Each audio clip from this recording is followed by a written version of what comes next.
Every year, there is a ton of discussion. There is a ton of debate. Is this player a first ballot Hall of Famer? Is this player a 10th ballot Hall of Famer? Of course, the debates that happen in bars and in classrooms and in chat rooms all around the country and world is what exactly changes from year 1 to year 10 that would make a player a Hall of Famer. And you get clues, including one from Tom Verducci yesterday, who told us that he voted for Carlos Beltran to go into the Hall of Fame this year, but not last year, because that was his decision on his penalty for Carlos Beltran's involvement in the sign stealing scandal.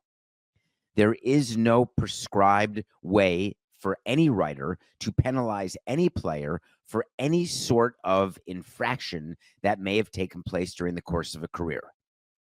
We have seen the way certain players who are attached to performance-enhancing drugs have been treated, whether it's Barry Bonds and Roger Clemens, who went through their 10 years without election, or whether it is other players who've been associated with PEDs who have been elected.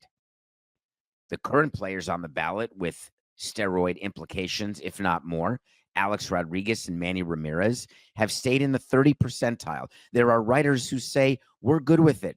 There's other PED players in the Hall of Fame, so they should be too. Other writers say they will never vote.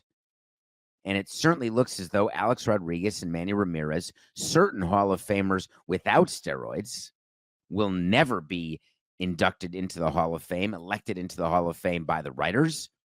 They will have to wait for an Eras committee, which is yet another way for players to get into the Hall of Fame. But this is not done by the writers. These are committees that are set with people from Major League Baseball who meet on an annual basis. And this year, Dave Parker and Dick Allen are two additional inductees in the class of 2025 because of the Eras committees. I'm lucky enough to have spent time around and had multiple Hall of Famers in my career, from Vladimir Guerrero to Tim Raines and now to Ichiro. And I wanted to address what is the lead story and what is the focus of what people are talking about today, which is Ichiro got elected with 99.7% of the vote. He was on all but one ballot that was submitted to the Hall of Fame. He now joins Derek Jeter as the two players who were one vote shy of perfection. The only player to ever receive unanimous election was the closer Mariano Rivera back in 2019. Ken Griffey Jr., 3 votes. Nolan Ryan, Tom Seaver, 5-6 votes. Go all the way back to the Babe Ruths and Lou Gehrigs of the world, and no position player had ever been unanimous on the first ballot, because there was this feeling that being a unanimous first ballot Hall of Famer is something that the Hall of Fame should simply never have.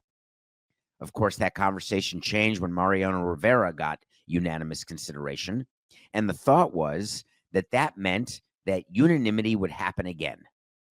But when it didn't happen with Derek Jeter, there were clear indications that it was not going to happen with Ichiro, no matter how much he deserved to be 100%, or how much we thought, or I thought, that he would get 100% as the first Japanese-born player to be elected into Cooperstown, and the career that Ichiro had in Major League Baseball, which didn't start till he was 27 years old. Ichiro has an incredibly special relationship with the Hall of Fame. He actually visited it for the first time in 2001 when he was a rookie. That's the first year he came to Major League Baseball, not knowing what his career would be in the United States, not sure that his superstardom would translate to Major League Baseball. And it was only after several years in Major League Baseball that he realized that he had the ability to compete with the best. And compete he did, with 10 straight seasons of 200-plus hits, an unbelievable feat, 10 Gold Gloves, All-Star appearances, MVP, Rookie of the Year, batting titles, every possible tool that you could have, an absolute cannon in right field, an ability to use the bat as a wand as though he were a conductor, conducting balls all over the field. for 3,089 hits, the 3,000th of which happened in August of 2016 as a member of the Miami Marlins. Yes, there was a mistake made by the Hall of Fame in introducing Ichiro when the announcement was made live last night at 6 p.m. Eastern. Ichiro never played for the Florida Marlins. He played for the Miami Marlins. When we signed Ichiro, and there's a picture if you're watching on Nothing Personal with David Samson YouTube right now, that is his agent in America, John Boggs, on the left, along with me, Ichiro, and Mike Hill and Dan Jennings from the front office. And we went to Tokyo to announce his signing. When we were negotiating with John Boggs and Ichiro, we understood very quickly the opportunity that we had to be surrounded by greatness. It is not often that you get to spend time in the orbit of a player like Ichiro. It is not often that you get to learn from a player like Ichiro, both as a front office, as a team president, as a young player, as a veteran player. There's not one teammate of Ichiro's who did not get better for watching Ichiro's preparation, his commitment, his level of detail, his ability to perform on the field, whether it was as a pinch hitter or as a starter in his prime or past his prime. Ichiro played with us till he was 45 years old. Played for 3 seasons. He actually retired at 45 years old. Now that I'm doing the math, he's 51 now in 2024. He finished with us 7 years ago, so he finished at 44 years old. What always fascinated me about Ichiro and his process was the level of discipline required to stay ready, be ready, and want to honor the game, honor the history of the game, honor the present, to always have an code in how to behave on the field, off the field. It was so great for our players to watch this and participate in this. One of Ichiro's closest players on our team was Jose Fernandez. When Jose Fernandez passed away, people may not remember this. The game that was canceled when he passed away September in 2016, there was a Sunday game postponed against the Braves.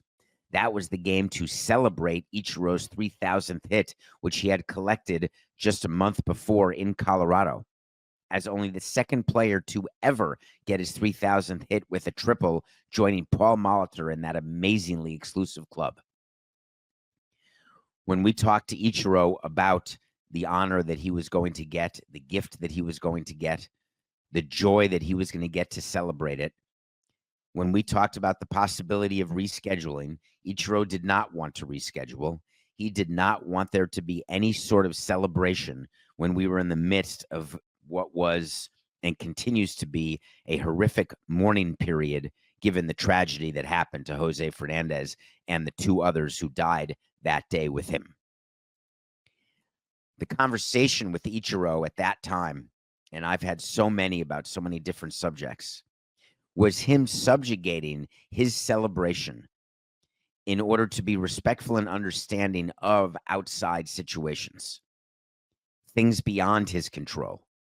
In a world where Ichiro tries to control everything, in a game where lack of control and imperfection happens to be the words of the day and the actions of the moment.